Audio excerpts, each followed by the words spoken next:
सोचिए, एक ऐसा देश जिसका एरिया भारत के कई जिलों से भी छोटा, चारों तरफ दुश्मन, पानी नहीं, तेल नहीं, फिर भी पूरी दुनिया उससे डरती है। आखिर इतना छोटा सा देश इतना पावरफुल कैसे बना? हेलो दोस्तों, मैं करण किशोर और आपका हमारे यूट्यूब चैनल पे स्वागत है। आज हम बात करेंगे उस देश की जिसका नाम सुनते ही खुफिया एजेंसी, हाईटेक हथियार और सटीक एयर स्ट्राइक याद आ जाती है। इजराइल। जी हाँ, इजराइल। सबसे पहले फैक्ट बात करें तो इजराइल कितना छोटा है। कुल क्षेत्रफल लगभग 22,000 वर्ग किलोमीटर, जनसंख्या करीब 1 करोड़ के आसपास, चारों तरफ दुश्मन देश और आतंकी संगठन। मतलब न गहराई, न सेफ जोन, न पीछे हटने की जगह। इजराइल की एक भी हार यानी देश का खत्म होना, यही डर उसकी सबसे बड़ी ताकत बन गया। हार का ऑप्शन ही नहीं है और यही इजराइल की सोच है। इजराइल के लिए युद्ध कोई ऑप्शन नहीं, जरूरत है। भारत हार सकता है, जमीन बची रहेगी। अमेरिका हार सकता है, समुद्र पार हट जाएगा। लेकिन इजराइल हारा, देश मिट जाएगा। इसलिए यहाँ हर बच्चा सोल्जर बनने की मानसिकता में पलता है। यहाँ पे मैंडेटरी मिलिट्री सर्विस, हर नागरिक एक सैनिक। इजराइल में 18 साल का होते ही लड़के 3 साल आर्मी और लड़कियां 2 साल आर्मी। कोई अमीर गरीब नहीं, कोई नेता सेलिब्रिटी नहीं, प्रधानमंत्री का बेटा भी बॉर्डर पर खड़ा होता है। यही कारण है कि पूरी आबादी ट्रेंड आर्मी रिजर्व है। दिमाग असली हथियार है। एजुकेशन एंड इनोवेशन, इजराइल की असली ताकत बंदूक नहीं, दिमाग है। दुनिया के टॉप रिसर्च यूनिवर्सिटी स्टेम यानी साइंस, टेक, इंजीनियरिंग, मैथ पर जोर, फेल होने की आज़ादी। यही कारण है कि इजराइल को कहा जाता है स्टार्टअप नेशन। टेक्नोलॉजी में इजराइल क्यों आगे है? क्योंकि AI, cyber security, drone warfare, missile defence, Israel की टेक कंपनियां सीधे पेंटागन और सिलिकॉन वैली से जुड़ी है। कई टेक्नोलॉजी जो आज हमें पहले इजराइल के मिलिट्री के पास बनी थी। आयरन डोम, दुनिया का सबसे डरावना शील्ड। जब दुश्मन रॉकेट दागता है तो इजराइल सोचता नहीं, सिस्टम सोचता है। रॉकेट आएगा या नहीं, गिरेगा या नहीं।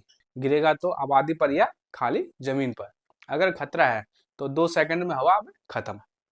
युद्ध को ऑटोमेशन बना दिया गया। सबसे पावरफुल मोसाद, दुनिया की सबसे खतरनाक खुफिया एजेंसी। अगर सीआईए दिमाग है तो मोसाद आत्मा है। मोसाद के बारे में कहा जाता है, अगर तुम्हें पता चल गया है कि मोसाद शामिल है तो समझो वो बहुत देर हो चुकी है।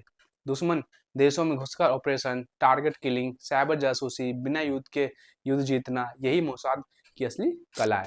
अमेरिका का खुला सपोर्ट, सबसे बड़ा गेम चेंजर क्या है? इजराइल को सालाना अरबों डॉलर की मिलिट्री मदद मिलती है। क्यों? क्योंकि यूनाइटेड स्टेट और को मिडिल ईस्ट में एक भरोसेमंद हाईटेक आक्रामक पार्टनर चाहिए। इजराइल यानी कि अमेरिका का फॉरवर्ड मिलिट्री बेस। अब बात करें कि न्यूक्लियर पावर की, ना मानो तो अंजाम होगा। इजराइल कभी खुलकर नहीं मानता, लेकिन पूरी दुनिया जानती है इजराइल न्यूक्लियर पावर है। मतलब दुश्मन हमला करे, रिस्क बहुत बड़ा। कोई देश अपने वर्ड से पहले 10 बार सोचे।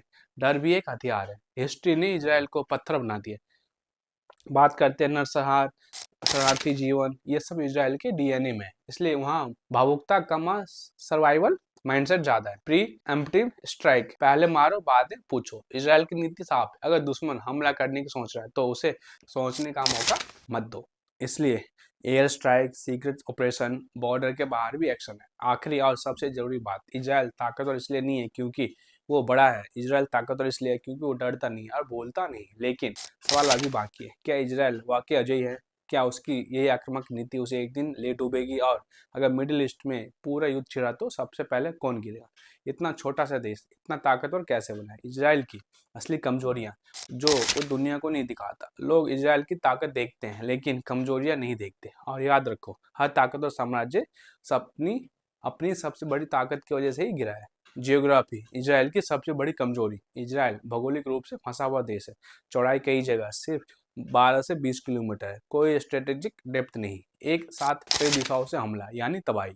भारत, रूस, अमेरिका जैसे देशों के पास पीछे हटने की जगह है, इसलिए इजराइल के पास नहीं। चारों तरफ दुश्मन और दुश्मन भी अलग अलग टाइप के। इजराइल का सबसे बड़ा सिरदर्द यह है कि उसे एक नहीं कई मोर्चों पर लड़ना पड़ता है। हमास अंदर से वार, हमास गाजा से सुरंग युद्ध, नागरिकों के बीच छिपकर हमला। फिर आता है हिजबुल्ला, सबसे बड़ा खतरनाक हिजबुल्ला। 1.5 लाख से ज्यादा रॉकेट, पूरा नॉर्थ इजराइल निशाने पर। ईरान, असली मास्टरमाइंड। ईरान सीधे नहीं लड़ता, प्रॉक्सी वार खेलता है। हमास, हिजबुल्ला प्लस मिलिटेंस बराबर आयरन बराबर ईरान का नेटवर्क। अगर ईरान खुलकर कूद गया तो यहीं से खेल पलट सकता है। अगर ईरान एक साथ नॉर्थ प्लस साउथ से हमला करवाए, हजारों रॉकेट दागे, cyber plus missile plus drone war छेड़े तो आयरन डोम ओवरलोड हो सकता है। इकोनॉमी ठप, सिविलियन पैनिक, इजराइल की अगली परीक्षा हुई होगी। आयरन डोम भी भगवान नहीं, आयरन डोम हर रॉकेट नहीं रोकता, ये महंगा सिस्टम है। एक इंटरसेप्टर लाखों डॉलर, अगर 5,000 रॉकेट एक साथ आए तो मैथ्स ही इजराइल के खिलाफ हो जाती है। न्यूक्लियर वेपन, ताकत या अभिशाप? हाँ, इजराइल के पास न्यूक्लियर हथियार है, लेकिन न्यूक्लियर हथियार चलाना आखिरी चाल होती है, और आखिरी चाल अक्सर आत्मघाती होती है। अगर इजराइल न्यूक्लियर इस्तेमाल करता है तो पूरा मिडिल ईस्ट भड़क जाएगा, मुस्लिम दुनिया एकजुट हो सकती है। ग्लोबल प्रेशर प्लस सैंक्शन, मतलब जीत भी हार जैसी होगी। लेकिन कहानी ही खत्म नहीं होती है। अगर क्या तीसरा युद्ध मिडिल ईस्ट से शुरू होगा? अगर इजराइल गिरा तो अगला नंबर किसका हो? और भारत को इससे डरना चाहिए या सीखना चाहिए? नमस्कार।